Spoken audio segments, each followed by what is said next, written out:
No último episódio de Grandes Civilizações... Há muito tempo, os chineses observaram que o mundo era composto por coisas muito diferentes e que cada uma tinha seu oposto. Então foram descobrindo que a natureza tinha um equilíbrio, uma harmonia entre forças diferentes e opostas. Assim, se em algum lado fazia frio, era porque do outro lado estava fazendo calor. Se existia terra, era porque também existia ar. Se o sol brilhava durante o dia, era a lua que reinava à noite. E se havia homens, então deviam existir mulheres. Essas observações sobre a natureza que os rodeava serviram a eles como base para elaborar a famosa tradição da sabedoria chinesa, com a qual construíram uma grande civilização que perdurou por milhares de anos.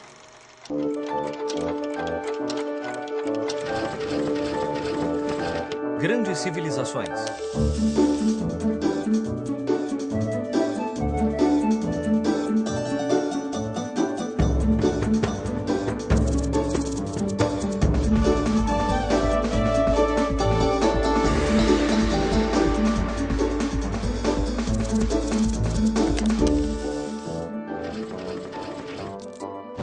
A China Antiga, segunda parte.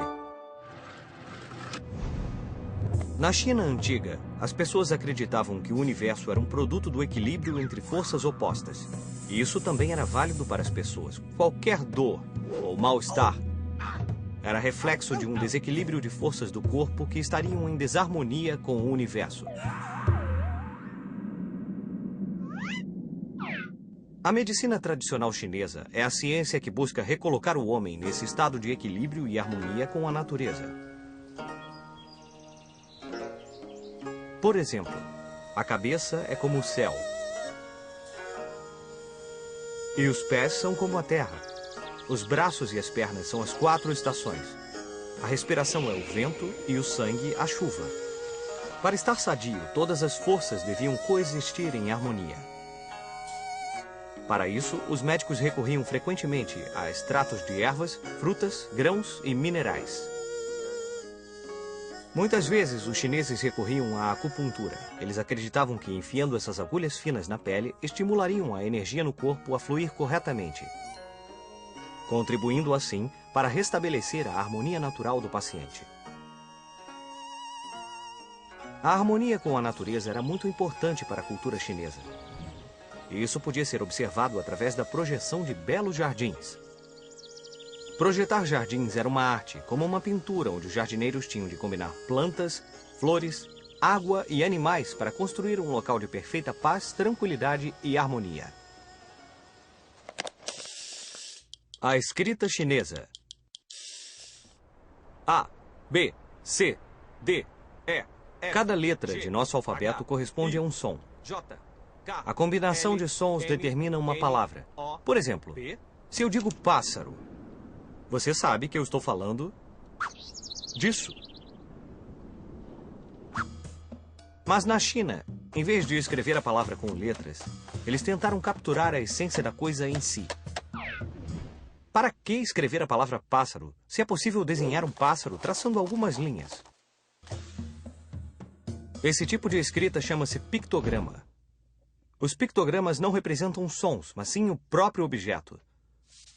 Por exemplo, isso seria uma árvore, isso o sol, isso aqui a lua e isso um cavalo. Os pictogramas foram utilizados na China pela primeira vez por volta de 1500 a.C. Com o passar dos séculos, os pictogramas foram evoluindo e, apesar de não se parecerem tanto com os objetos que representavam, ainda davam uma ideia do objeto. Por exemplo, o símbolo de árvore desenhado várias vezes significava floresta. É por isso que agora eram chamados de ideogramas. Hoje, a escrita chinesa tem mais de 20.000 ideogramas. 20.000? Quantas palavras os chineses têm que aprender? Mas a escrita chinesa não servia apenas para a comunicação. Era também uma arte. A arte de escrever se chama caligrafia. E a caligrafia chinesa era tão apreciada quanto as pinturas. Os calígrafos famosos e talentosos tentavam capturar a essência e a beleza das coisas ao pintar os ideogramas em papel de arroz. As invenções. Acho que estamos perdidos. O Polo Norte é naquela direção. Não, o Polo Norte já passou há muito tempo. É para o outro lado.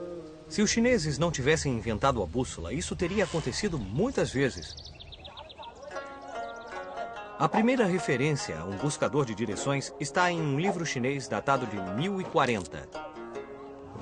Nele está descrita uma agulha imantada presa a um pedaço de bambu que flutuava num recipiente com água. É que os metais que adquirem as propriedades dos ímãs sempre apontam para o norte. Os chineses também inventaram o papel e uma maneira rápida de colocar informações sobre ele. Inventaram um sistema de carimbos e tintas, ou seja, a primeira forma de impressão. Os chineses foram muito engenhosos e inventaram muitas coisas, como pipas, porcelana e a primeira calculadora, chamada ábaco. E eles também inventaram a pólvora. Essa substância composta por uma mistura de sais, enxofre e carvão vegetal foi utilizada a princípio para fabricar belíssimos fogos de artifício. Eles não eram só bonitos, mas os chineses achavam que assim espantariam os maus espíritos da noite. Mas talvez a descoberta que mais surpreendeu o mundo foi feita pelo bicho da seda. Ninguém sabe como, mas há mais de 5.000 anos, os chineses descobriram que cada um de nós, antes de virarmos borboletas, fazia um casulo enrolando um único e finíssimo fio, que media 1 quilômetro e pesava menos de 1 grama. Muito obrigado, senhor bicho da seda. Esse era o fio de seda. As mulheres chinesas o desenrolavam pacientemente e com ele fabricavam um leve tecido, suave e delicado. As roupas feitas com seda eram tão especiais que a elas se atribuía um valor mágico. Durante séculos, os chineses mantiveram em segredo o processo de fabricação desse tecido. Isso significa que se alguém quisesse comprar seda, tinha que ir até a China. A Rota da Seda.